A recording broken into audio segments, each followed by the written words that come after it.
What do you do when the man you tried to dethrone laughs in your face? Jacob Fatu came into WWE like a storm, undefeated, untouchable, a walking legacy. But at Night of Champions, one mistake, one ambush, and he lost everything. Backstage, still breathing heavy, still bleeding pride, he hears Roman Reigns. No sympathy. Just a smirk and 6 brutal words, "Welcome to the Bloodline, rookie." Fatu didn't respond. He didn't blink. But insiders say, he hasn't spoken since.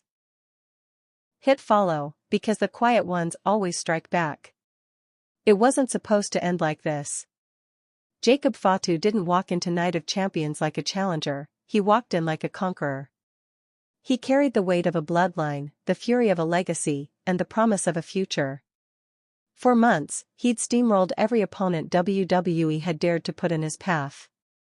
He wasn't just undefeated, he was untouchable. Ruthless. Explosive. The kind of energy you couldn't script, the kind of dominance you don't manufacture.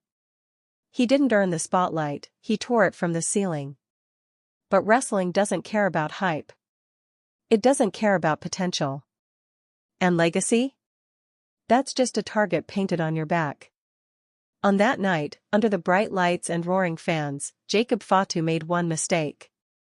One hesitation. 1 second of trust placed in the wrong person. And everything he'd built came crashing down. When the final bell rang, the shock wasn't just in the crowd. It was in Fatu's face. His mouth hung open, chest heaving, eyes locked not on the ref or his fallen title, but on the man standing at the top of the ramp. Roman Reigns. The man he'd been compared to. The one he was supposed to replace. The tribal chief. The standard. He didn't say a word at first. He didn't need to. All it took was a slow walk, a long stare, and a smirk. 6 words. "Welcome to the Bloodline, rookie." That was it. No celebration.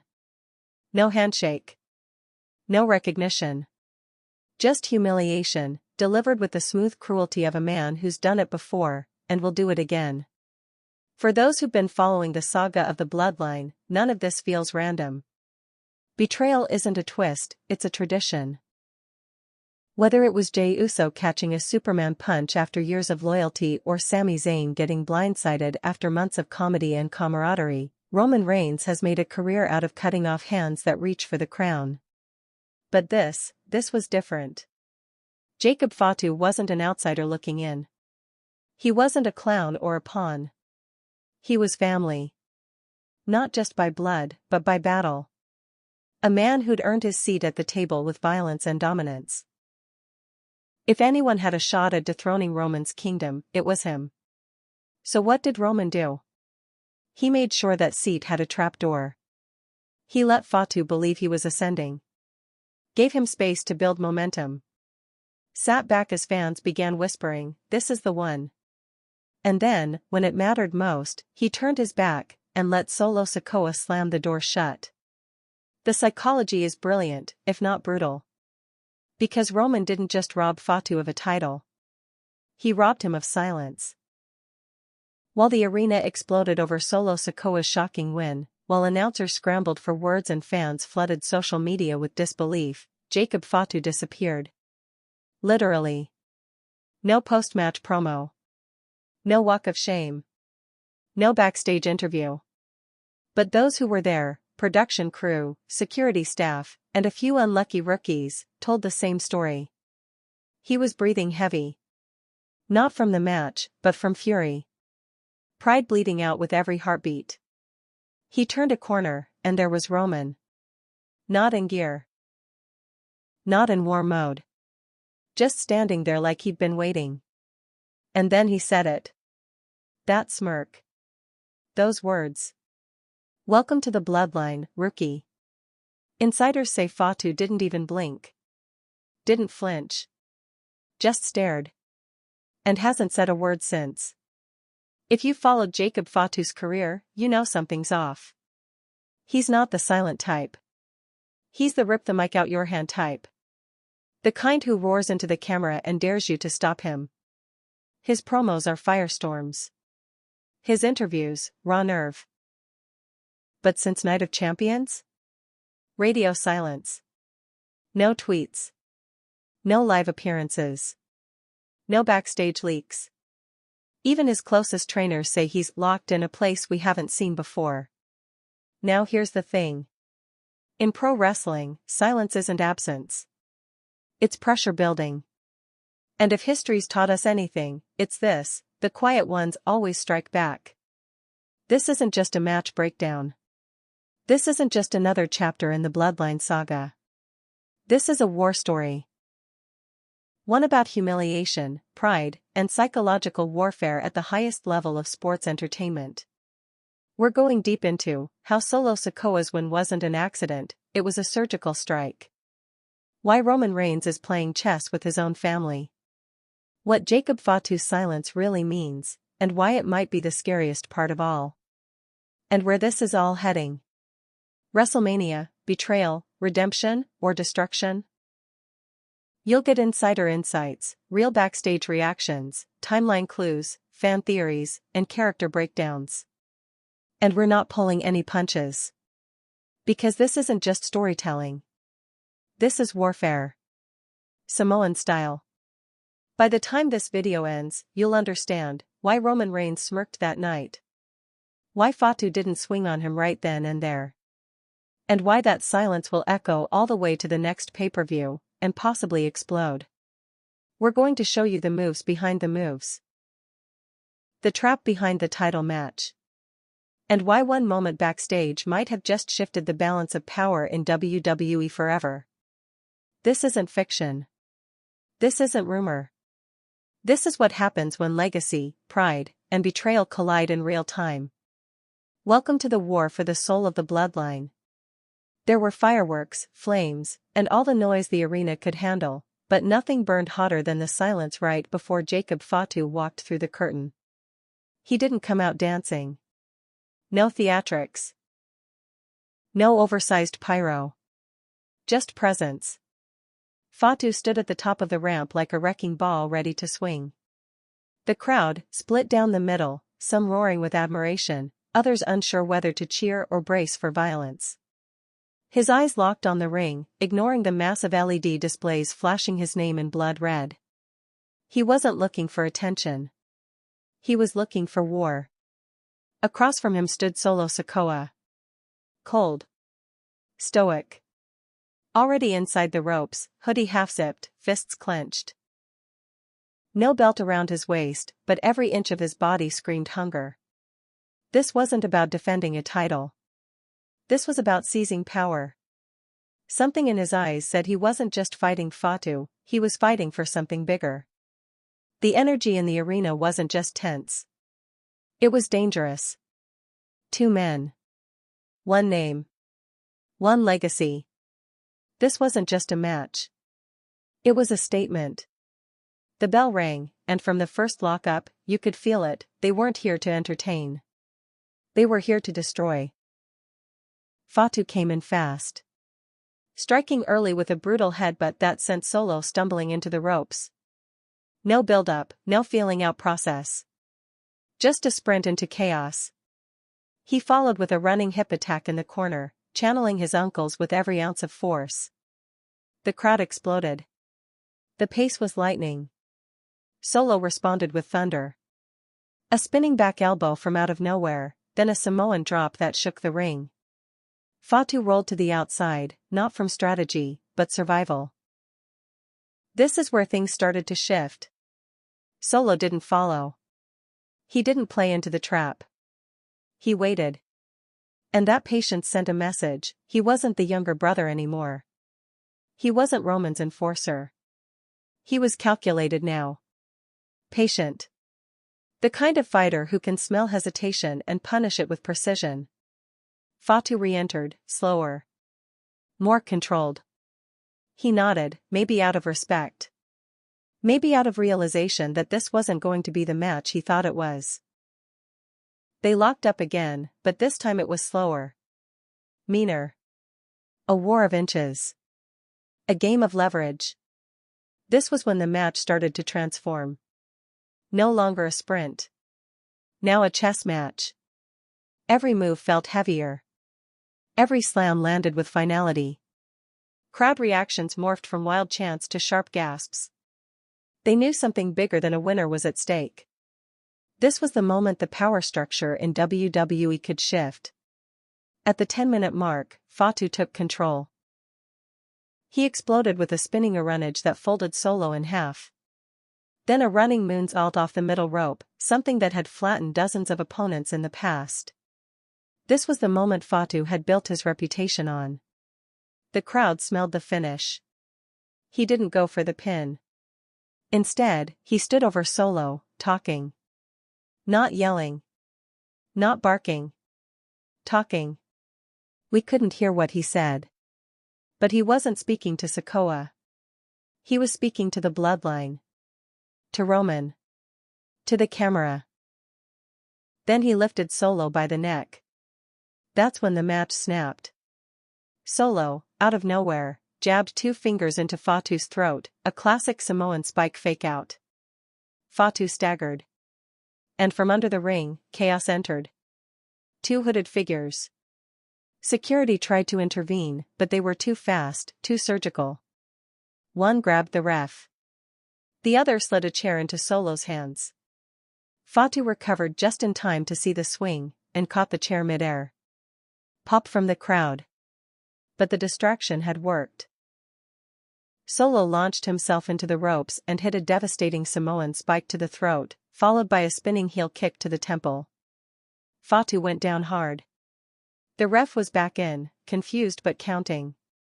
1. 2. Kick out. Just barely.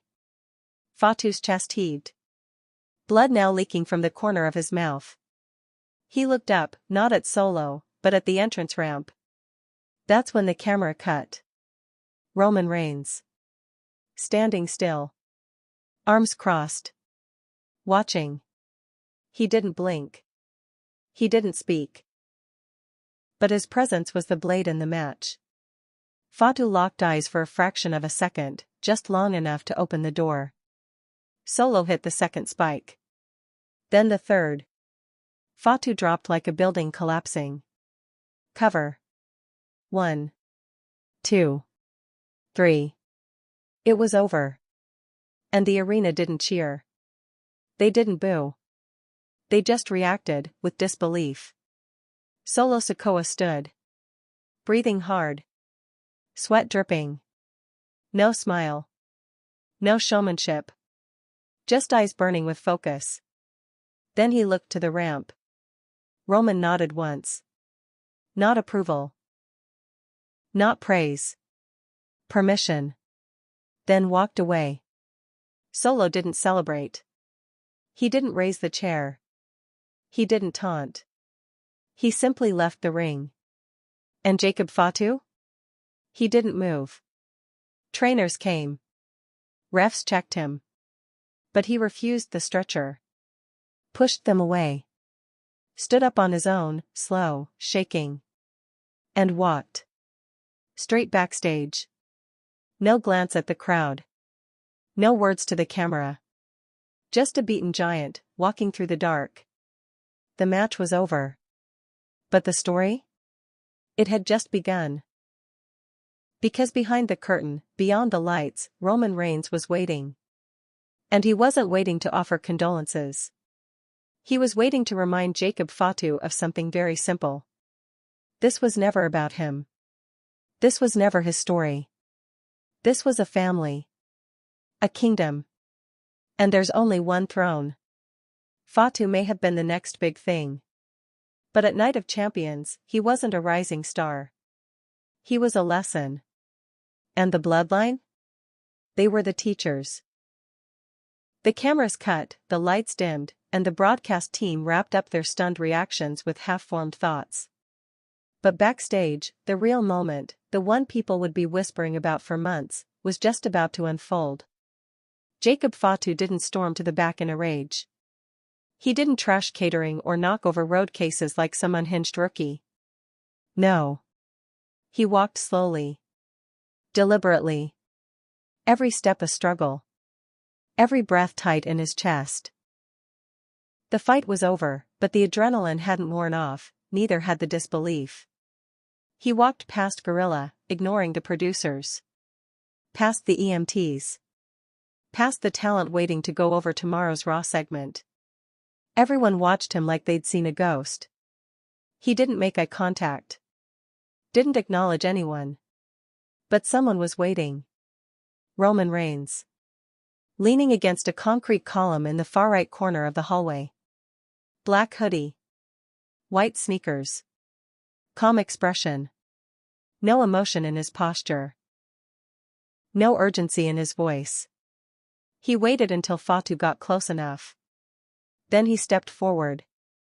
A step. A pause. And then it happened. 6 words. Welcome to the Bloodline, rookie. That was it. No handshake. No hug. Not even eye contact for more than a second. Just a smirk. A slow, calculated smile. The kind of smile you see in someone who's already played out the next 10 moves in his head, and knows you don't even see the board yet. Jacob didn't speak. Didn't move. His shoulders didn't even twitch. And Roman? He didn't linger. He stepped back and vanished around the corner like he had somewhere better to be. That hallway fell into a silence that didn't feel like peace, it felt like pressure. A weight in the air no one wanted to disturb. Fatu stayed there. Staring at the floor. For 5 seconds. Maybe 10. Long enough for the silence to become unbearable. Then he turned. Not toward the locker room. Not toward the showers. He turned toward the parking lot. And left. No bag. No phone. Just walked out into the night. Some stories unfold in real time. This one unraveled in whispers. By the time the production team was tearing down the stage, the story had already begun to spread. Roman had waited for him. Had planned the moment. Had welcomed him, like a predator welcomes prey. Most superstars would have snapped. Most would have swung. Cursed. Screamed. But not Fatu. Not even a blink. And that's what scared people. One member of the production team, who asked not to be named, said it best, you expect a reaction. Anger, frustration, something. But he just stood there like someone had flipped the kill switch. It was like watching someone disappear into themselves. Trainers confirmed Fatu declined medical attention. WWE security confirmed he refused transport from the arena. Someone said they saw him sitting in the back seat of an SUV in the loading dock for over an hour. Engine off. Just sitting. Inside sources say TripleH tried to reach him the next morning. No answer. Paul Heyman? No response. Even his closest ally in NXT, who'd spoken with Fatu weekly since his signing, texted him and got back one emoji, a red drop. Blood. That was it. Let's be clear, this wasn't just about a loss. Everyone loses. Even The Rock has tapped out. Even Roman Reigns has been pinned. This wasn't about a title slipping through fingers. This was about power. Pride. Perception. Jacob Fatu had walked into that match with one purpose, to show the world he was next in line. Not just a cousin in the family. But the future of the dynasty. And instead of passing him the torch, Roman let him burn. That's why the smirk mattered. That's why those 6 words cut deeper than any chair shot. Because they weren't an invitation. They were a sentence. Not welcome to the family.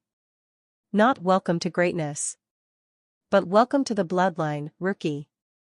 The kind of welcome that reminds you your place is beneath the boot, until you earn more. And Roman? He didn't need to scream to prove dominance. He never does. He lets his silence say what the belt on his shoulder already confirms. I'm the top. You? You're just waiting for permission. There's one more detail. Something that didn't make TV. Something that was picked up faintly by one of the boom mics hanging near the backstage corridor. Right after Roman walked away, another figure emerged from the opposite direction. Solo Sikoa. His face? Blank. He didn't approach Fatu. Didn't speak to him. Just passed him. Shoulder to shoulder. And for one sliver of a second, their arms touched. That's it. No words. No stare down. But even in that tiny collision, there was a transfer of something invisible. Pain. Shame. Maybe promise. Because Solo had been there once. Under Roman. Doubted. Questioned. And now? He was holding the crown Fatu thought was his. You can't fake that kind of irony. Back in the locker room, the ripple was growing into a wave. Veterans stayed quiet. Younger stars whispered. Some said Fatu was being tested. Others said he was being broken. One staffer called it psychological hazing. But a few, especially the ones who've watched Roman work for years, understood what was really happening. This wasn't humiliation for sport. This was a story. A brutal, brilliant, calculated narrative designed to do one thing: rebuild Jacob Fatu into something terrifying. Because when you've been embarrassed, mocked, and discarded, and you still come back, you don't come back to play nice. You come back to burn everything down. By midnight, one thing was clear. Jacob Fatu wasn't talking. Not to media. Not to talent. Not even to family. But silence doesn't mean surrender. It means something worse. It means he's waiting. And Roman? He might have started something that night he can't control when it ends. Who is Jacob Fatu? Before the silence. Before the loss. Before the smirk. There was Jacob Fatu. Not the man who stood bloodied at Night of Champions. Not the rookie Roman mocked. But the storm before the world noticed. Because long before WWE cameras caught him, long before fans screamed his name, Jacob Fatu was already a name whispered with respect and fear. But who is he? Not just the guy who almost beat Solo Sikoa. Not just another Samoan cousin brought in to prop up a storyline. Jacob Fatu is something rarer. He's real. Too real for some. And that's exactly why he's so dangerous. The name Fatu carries weight. In wrestling, the Inoue family tree is practically sacred. Everyone knows it: The Rock, Roman Reigns, the Usos, Rikishi, Umaga, Yokozuna, legends born of the same blood. Each one, in their own era, became something iconic. But Jacob? He wasn't born into the spotlight. He was born into the fire. He's the son of Sam Fatu, better known as the Tonga Kid, who tore up WWF rings in the mid-80s. A man who shared locker rooms with Hulk Hogan, Roddy Piper, and Haku. But if Roman Reigns grew up around agents and arenas, Jacob grew up surrounded by fences and second chances. He said it himself. He wasn't raised in corporate offices or development centers. He was raised in the streets of San Jose. In and out of trouble. In and out of systems. Gang life. Arrests. Rehab. The kind of past most companies wouldn't touch with a 10-foot pole. And yet, here he is. Not because he cleaned up nicely. Not because he begged for a contract. But because he fought for it. Fought harder than most ever had to. Jacob Fatu was never supposed to be the next face of anything. In fact, when he first tried to break into pro wrestling, doors slammed in his face. WWE didn't want him. Not yet. Not then. Too raw. Too unstable. Too real. So he took his style, wild, aggressive, unpredictable, and went to the indies. To the places where reputation is built one broken body at a time. To promotions like All Pro Wrestling, PCW Ultra, and eventually Major League Wrestling. That's where everything changed. Because in MLW, Jacob Fatu didn't just survive. He dominated. He tore through the roster like a runaway train. Fast. Unstoppable. Unorthodox. In 2019, he captured the MLW World Heavyweight Championship and held it for over 800 days. That's not a reign, that's a reign of terror. He didn't rely on flashy promos or viral moments. He relied on fear. Not the kind that's built in a script, but the kind that lives in your gut when you realize you're about to share a ring with someone who doesn't play nice. He fused raw athleticism with reckless aggression. A 300-pound man who could moonsault like a cruiserweight and brawl like a heavyweight. Fans loved it. And promoters? They couldn't ignore it anymore. But there was another side to him. A quieter one. He'd stay late after shows, shake every hand, thank the crew. He'd mentor younger guys, share meals with rookies, tell them to focus on their families. Because he remembered the nights when no one answered his calls. The days he sat in jail thinking he'd thrown everything away. For Jacob, wrestling wasn't just a career. It was redemption. By the time WWE came calling, it wasn't a matter of if, it was when. Still, even after signing, even after making the jump, the company wasn't sure what to do with him. He was too unpredictable for a polished brand. Too violent for PG. But they needed him. Not just as another cousin in the bloodline, but as a shot of Real in a world that sometimes forgets how raw it can get. So they brought him in slow. Teased him in dark matches. Limited his appearances. Let him build mystique. And it worked. By the time Fatu made his first televised appearance, fans already knew. Word had spread. The highlight reels from MLW had done the job. This guy wasn't a gimmick. He was a weapon. That's what made the Night of Champions match so potent. Because Jacob Fatu wasn't just stepping into the spotlight, he was stepping into his birthright. Every fan watching saw it. This wasn't just a match. It was an audition. A coronation. A declaration that he was the future, not Solo. Not even Roman. But the truth is, Fatu never wanted to be the next Roman Reigns. He wanted to be the first Jacob Fatu. And that's what made him dangerous. Because he wasn't playing politics. He wasn't angling for pop. He was there to fight. And WWE, especially Roman, knew that. That's why they let him build steam. Why they let him get cheered. Why they let him shine, until the time came to pull the rug. Because they weren't just trying to beat him. They were trying to break him. And if you know his story, you know how hard that is to do. Here's a man who should have never made it out of juvenile detention. Who nearly threw his life away before he turned 21. Who clawed his way from small shows in warehouse gyms to world title matches in major promotions. Every scar, every tattoo, every stretch of silence in his past is a chapter in a book that reads like survival. He's been through worse than a pinfall. He's lost more than a title. So if Roman Reigns thinks 6 words and a smirk can bury him, he might have just miscalculated.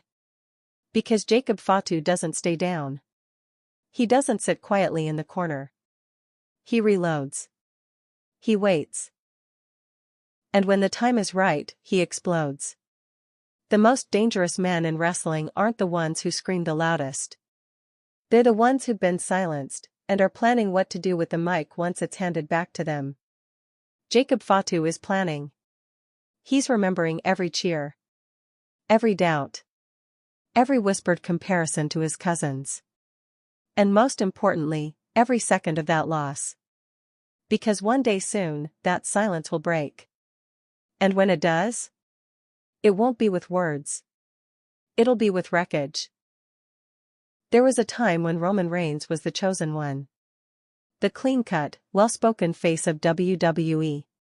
The product of Vince McMahon's machine.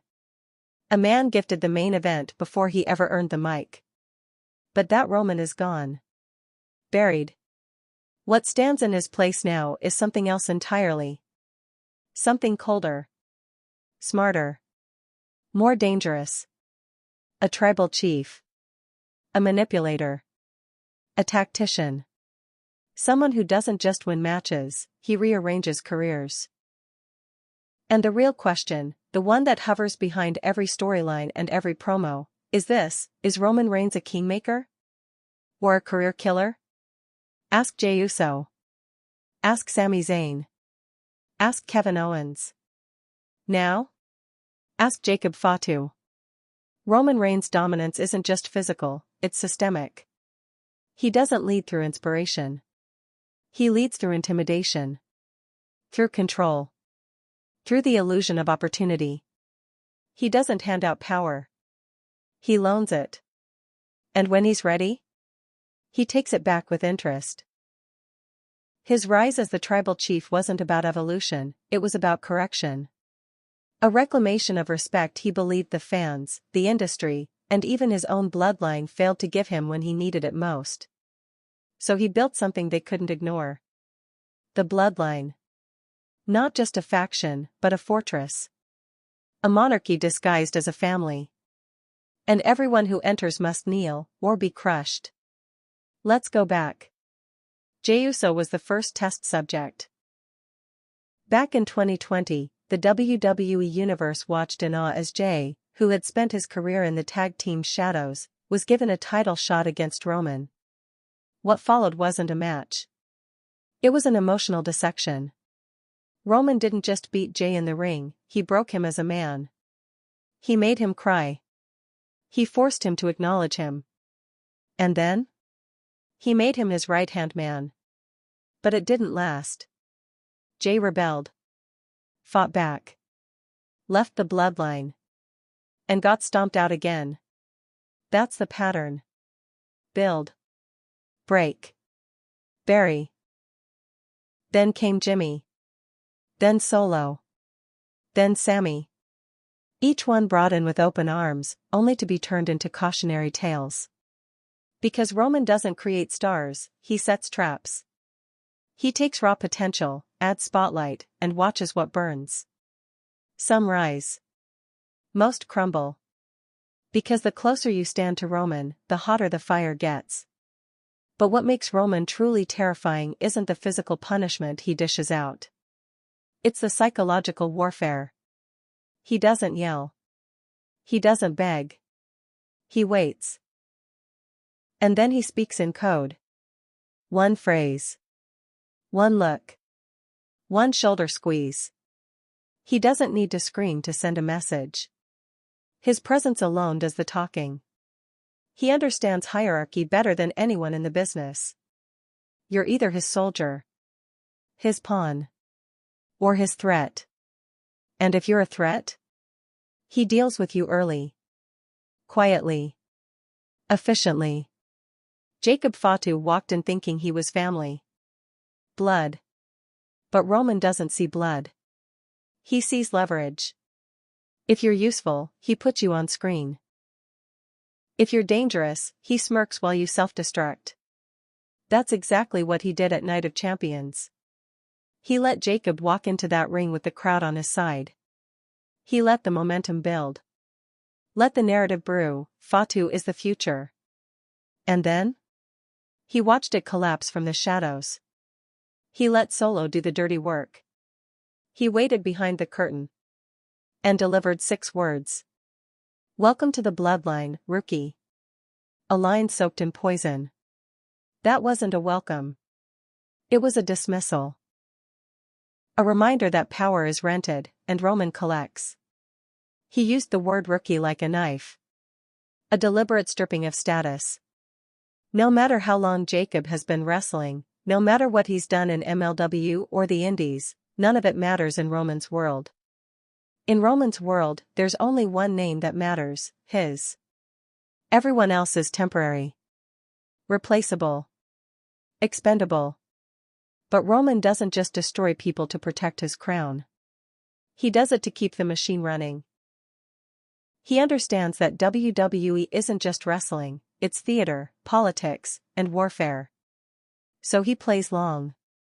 He doesn't react. He manipulates. He lets tension build. Lets alliances rot. He lets you think you're rising, just so the fall hurts more. And when you crash, he doesn't even look back. Because by then, he's already shaping the next chapter. The strange part? Sometimes, he does elevate people. He made Jay a solo star. He gave Sami his most compelling run in years. He helped elevate Solo from enforcer to executioner. But only after breaking them. That's Roman's brand. You rise by surviving him. Or you don't rise at all. That brings us back to Fatu. Because Roman's treatment of Jacob wasn't random. It was ritual. Initiation through humiliation. A test of whether Fatu is fragile or furious. And Roman is watching closely. If Fatu stays quiet, he wins. If Fatu lashes out too soon, he wins again. The only way to beat him is to beat the system. To break the cycle. And that is no easy task. But Roman isn't invincible. The cracks are there. Behind the dominance, there's fatigue. Behind the confidence, there's isolation. Behind the belt, a target. The weight of always being the top dog wears down even the strongest wolf. And when that fall comes, it won't come from an enemy. It'll come from someone inside the family. Someone who knows the language. Someone who knows the trap. Someone like Jacob Fatu. Roman Reigns has made a career off of making and breaking his blood. He built an empire where loyalty is just another tool. But kingdoms fall. And when they do, it's usually because the king forgot the one rule he used to survive: you don't build your legacy by stepping on giants. Because one day, they stand back up. And when they do? You'd better be ready to bleed. To understand what happened to Jacob Fatu, you have to understand what he walked into. The bloodline isn't a faction. It's a kingdom. One held together not by trust, but by pressure. And like every kingdom, it has its walls, its thrones, and its traps. From the outside, it looks like a family. Cousins, brothers, uncles. Generations of Samoan blood, moving as one. But step inside, and you see it for what it really is: a structure. A hierarchy. A power game. And right now, that game is tearing from the inside out. At the top, of course, is Roman Reigns. Not because he says so, but because no one survived trying to prove otherwise. He's not just the tribal chief in title. He's the gravitational center of the bloodline. Everything spins around him, whether it wants to or not. For years, that authority was unchallenged. The Usos played their parts. Paul Heyman whispered in his ear. Solo enforced the law. And the rest of the family, watchful but distant, let him rule. But every empire has a half-life. The truth is, the bloodline hasn't been whole in a long time. It's been managing a controlled collapse. Jey Uso left. Jimmy rebelled. Sami infiltrated, then cracked the shell from the inside. Solo Sikoa rose in silence, but with eyes too sharp to ignore. Even Paul Heyman, once the loyal mouthpiece, has started speaking less and watching more. The seams are splitting. And Jacob Fatu walked in right when the foundation was beginning to rot. Let's talk about Solo. The silent one. The enforcer who rarely speaks but always moves with purpose. When he first arrived, he was Roman's insurance policy, a walking weapon who appeared when things got ugly. But over time, something changed. He stopped waiting for orders. He started acting on instinct. He started winning. And at Night of Champions, he did something no one in the bloodline had done cleanly in nearly 2 years: he ended someone's undefeated streak. He did it without begging for Roman's blessing. And then he walked away like he didn't need it. That wasn't just a win. It was a message. A quiet shift in gravity. Because power in the bloodline doesn't move loudly. It moves with silence. With subtlety. And Solo is now holding more of it than Roman wants to admit. Now enter Jacob Fatu. A new name. A wild card. A cousin with a chip on his shoulder and a legacy to back it up. He should have been the perfect recruit. Strong. Violent. Unafraid. But Roman doesn't add people to the bloodline without purpose. He adds them to control them. And Fatu? Too wild. Too proud. Too real. He was a variable. So Roman didn't recruit him. He tested him. Put him in a position to win, then pulled the rug. Let him believe he was climbing, only to prove who still controlled the ladder. That's why Solo was the chosen opponent. Because Roman knew what Solo would do. And he knew how Jacob would react. But here's the problem, Jacob didn't react. He didn't fight back backstage. Didn't yell. Didn't plead. He stayed silent. Which means Roman doesn't know what's coming. And that's the most dangerous kind of power, unpredictability. Inside the bloodline, there are no safe positions. You're either close enough to power to feel the warmth, or close enough to get burned. Jay found that out. Sammy learned it the hard way. Even Heyman knows it. And now Solo, with his star on the rise, is finding out that proximity to the throne doesn't mean you're next in line. It means you're next in danger. There's another element to this too. Family. It's the word everyone throws around. Bloodline. Tribal. Family. But in this system, family is just branding. The real rule? Loyalty is transactional. Respect is rented. And the only currency that matters is control. Roman keeps his circle tight so he can manage every heartbeat, every expression, every potential coup before it brews. But you can only hold a vice grip for so long before someone slips through. And Jacob Fatu? He didn't come through the door with his hand out. He came through with his chest out. Ready to fight. Not for approval. But for position. Which brings us to Paul Heyman. The silent tactician. He's seen this story before. He's written it in ECW, orchestrated it in WWE, survived it through Lesnar, Big Show, Punk, Reigns. He knows what it means when a kingdom begins to fracture. And he's watching Fatu very closely. Because Heyman doesn't bet on loyalty. He bets on momentum. And Fatu's silence? That's momentum waiting to detonate. There's a final layer most fans miss, the elders. The real tribal heads. The ones backstage.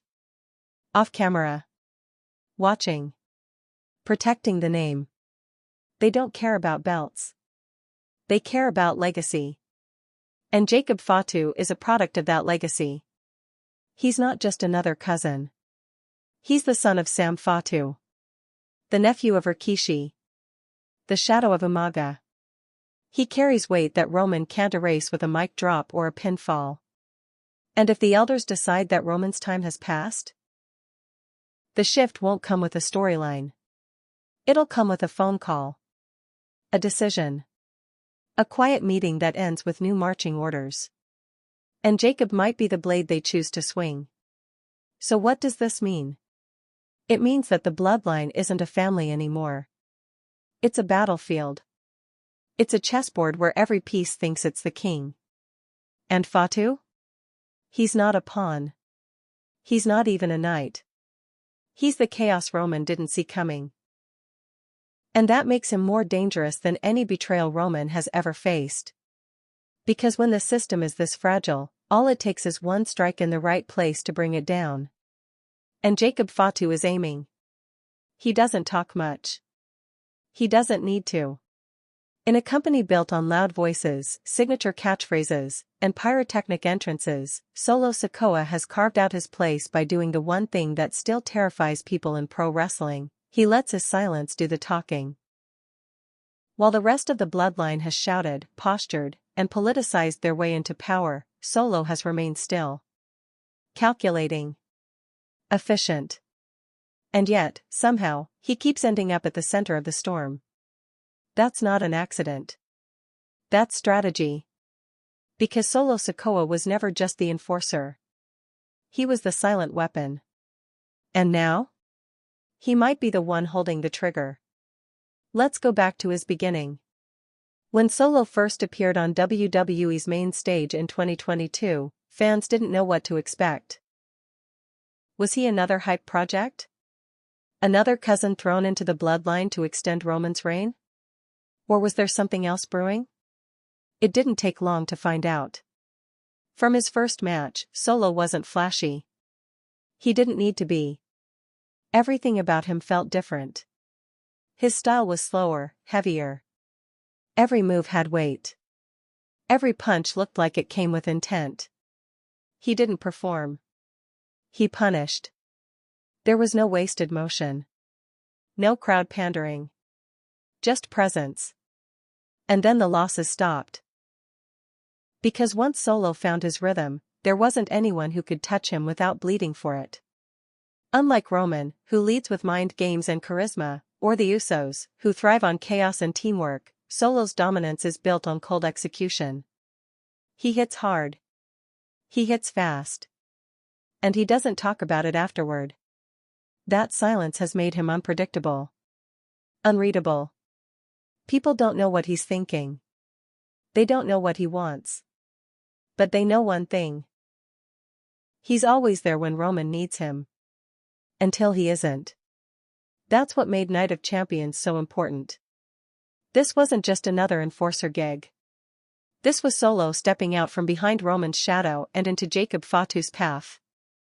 And he didn't just win. He outmaneuvered. He adapted. He capitalized. And he made it look like he'd been planning it all along. Backstage sources said Solo was stone-faced all day. Didn't speak much. Didn't break character. He was locked in. And when the bell rang, it was like he was entering a different mode. He took every hit Fatu gave him and gave worse back. He studied him. Absorbed him. Then dismantled him. With no hesitation. No fear. No hesitation. That was the moment Roman Reigns stopped looking down at Solo, and started watching his back. Solo Sikoa has learned something most young stars don't figure out until it's too late: you don't rise in the bloodline by shouting the loudest. You rise by surviving. By making yourself indispensable. And by being the last man standing when everyone else is arguing. That's what Solo does. He doesn't complain. Doesn't ask questions. He just shows up. Hurts people. And leaves. But make no mistake, Solo isn't loyal. He's calculating. There's a difference. He's not protecting Roman. He's watching him. Learning from him. Waiting for the moment when stepping out of line is no longer rebellion, it's strategy. And the second Roman becomes more liability than shield, Solo will act.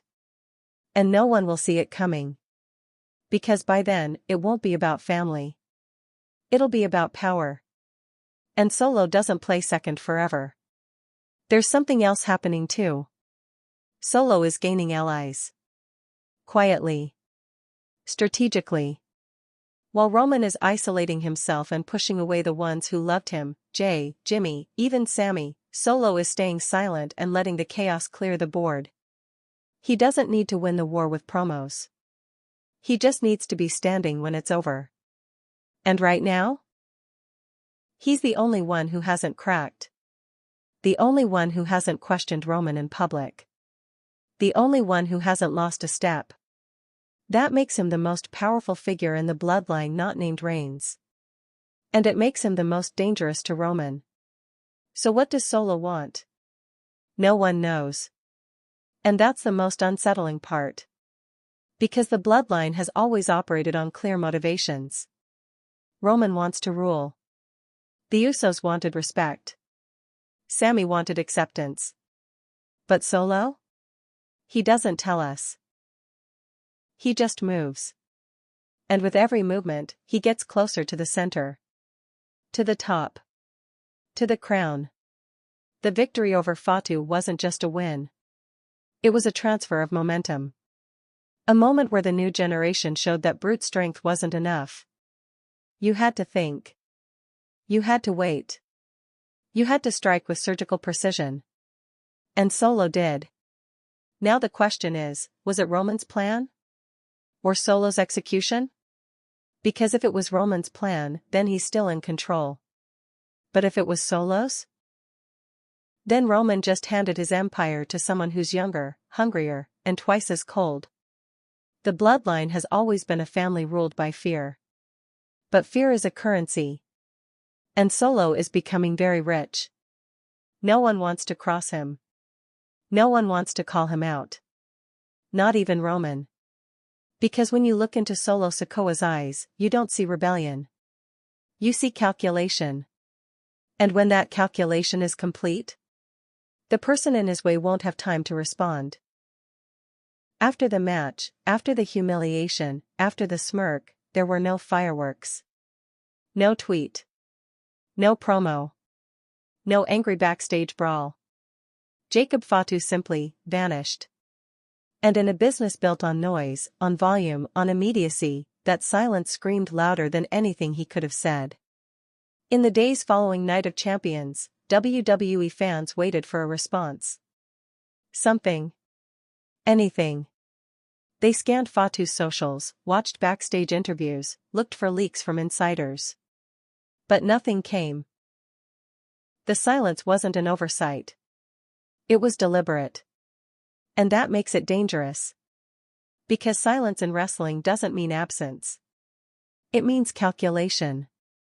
It means pressure building. And it usually means someone's about to make the kind of move that doesn't need an announcement. Just impact. The average superstar loses and grabs a mic. They call someone out. They try to reclaim dignity. They spin the narrative back in their favor. Fatu didn't do that. He didn't justify the loss. Didn't lash out at Roman. Didn't beg for a rematch. He disappeared. Some say it's because he's embarrassed. Some say he's injured, physically, emotionally. But those who know Jacob Fatu's history? They see something else entirely. They see patience. They see a man who's been down before, and knows how to bide his time. Jacob's silence isn't passivity. It's punishment. He's not punishing Roman. Not yet. He's punishing the moment. Making it stretch. Making everyone sit in it. Because he knows Roman is waiting to see how he reacts. So he's giving him nothing. That's control. And it's control few people have had when dealing with Roman Reigns. Most people implode after a moment like that. Jay broke down. Jimmy lashed out. Sammy wept. Fatu?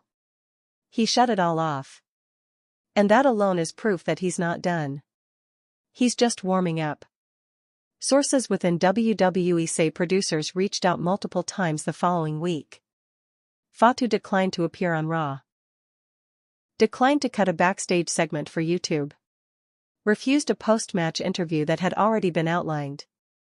When told he could reclaim the narrative, he simply shook his head and walked away.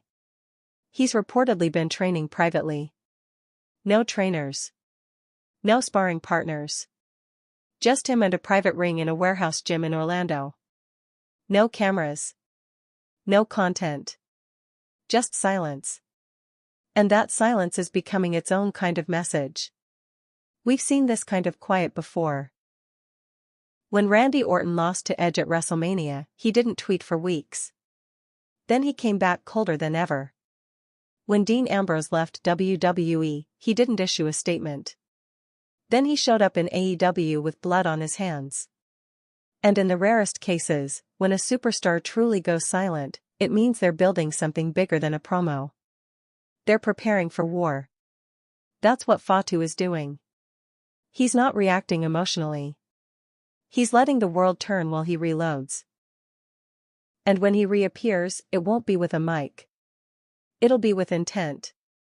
There's also something psychological happening here.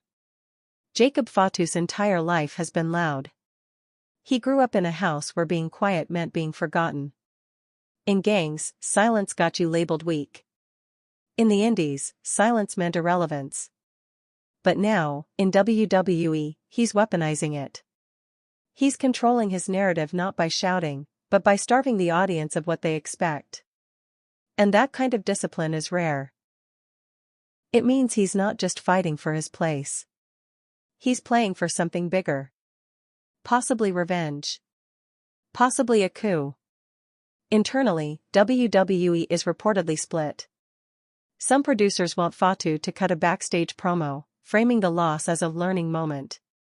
Others are lobbying for a slow burn return, let him stay off TV until Survivor Series, then hit like a storm. But Fatu himself isn't giving feedback. He's giving distance. Which means one thing, he's writing the next chapter on his own terms.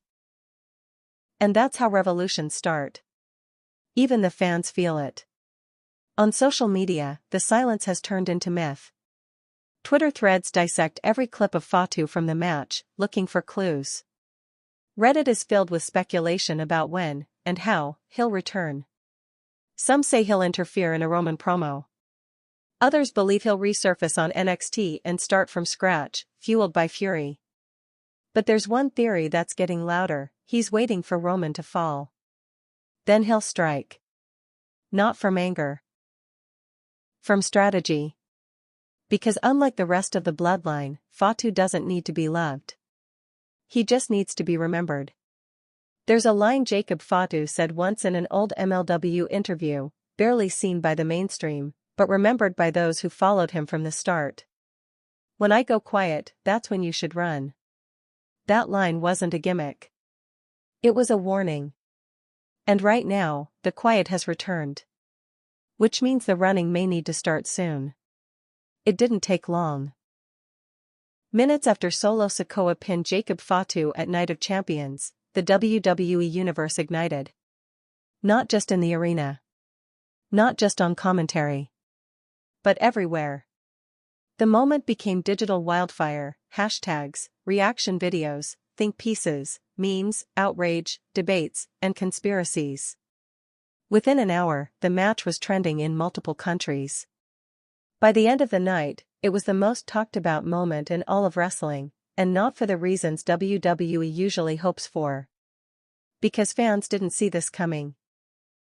They didn't expect Jacob Fatu, the indestructible, undefeated juggernaut, to fall.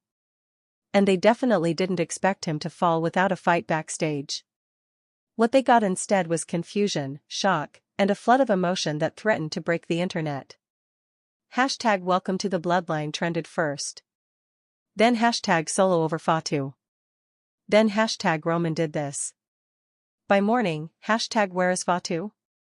Had taken over. Fans weren't just reacting, they were theorizing. They were angry. Betrayed.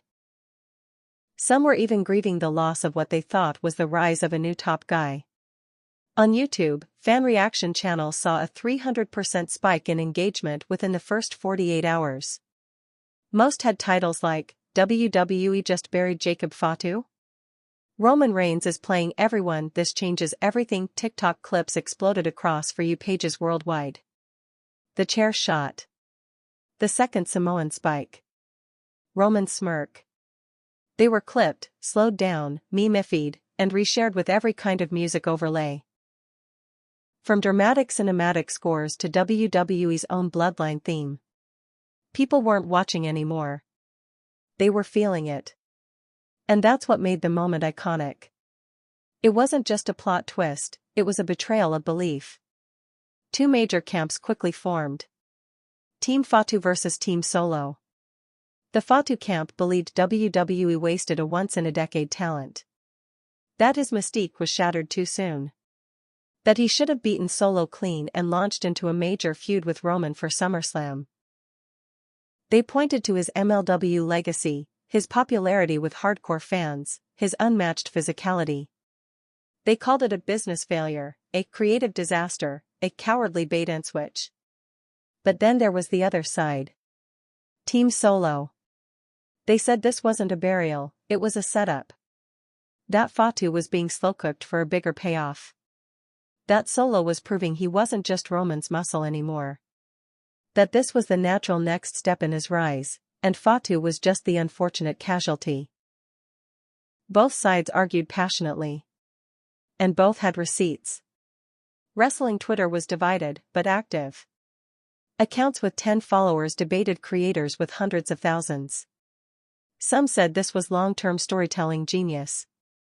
Others called it a desperate ratings grab. One fan thread went viral breaking down the exact moment the crowd's tone shifted during the match. Another used slow-motion footage to prove Roman's appearance wasn't spontaneous, but timed to create maximum mental impact on Fatu's performance. Theories ranged from brilliant to unhinged. And that's how you know a moment has landed. It becomes bigger than what was shown on screen. It becomes legend. And it wasn't just fans. Wrestlers were watching, too. AEW stars posted cryptic tweets. Former WWE talent commented without naming names. Even legends like Mick Foley and Booker T dropped their 2 cents in interviews. Foley, there's something going on here. I've seen setups before. This isn't a one-off loss. This is something being built. Booker T, Jacob Fatu ain't done. You don't throw away talent like that. You let it simmer. Then you strike. In a business built on reactions, everyone had one. Because whether you loved it or hated it, you cared. And that's what WWE wanted. Fan-made highlight reels hit YouTube within 24 hours. Fan art of Fatu bloodied and silent started making the rounds on Reddit. Even AI-generated versions of a future Roman vs. Fatu WrestleMania match trended for a few days. One TikTok creator posted a fake promo of Fatu returning at the Royal Rumble and going face-to-face with Roman. It racked up over 1 million views in less than 48 hours. People weren't just reacting, they were rebooking the future. The wildest moment might have come from a 13-year-old fan who wrote a handwritten letter, scanned it, and posted it to Twitter. It was addressed to TripleH. It read, "Dear TripleH, Jacob Fatu is my favorite wrestler. He lost and didn't say anything, and that's how I feel when I get bullied. I know he's not done. Please let him fight Roman." The tweet went viral. Thousands of shares. Tens of thousands of likes. Dozens of wrestlers reposted it. And in that moment, Fatu's silence spoke to something bigger than kayfabe. It became real. It connected. This is what WWE rarely gets to manufacture: organic investment. Not just booking interest. Not just curiosity. Emotional buy-in. That's what the Fatu fallout has created. Even casual fans are checking in daily. Did he post? Is he on Raw tonight? Has WWE mentioned him? And every time the answer is no, the anticipation grows. In an era where attention spans vanish in seconds, WWE accidentally created a week-long storm around a man who hasn't said a single word. That's not just good television. That's rare power. It's not in the script. It's in the silence. It's in the audience. Because for all the noise that followed his loss, the one thing everyone agrees on? Jacob Fatu isn't finished. He's building. And when he speaks again, whether with words or fists, the WWE universe will already be on the edge of their seats.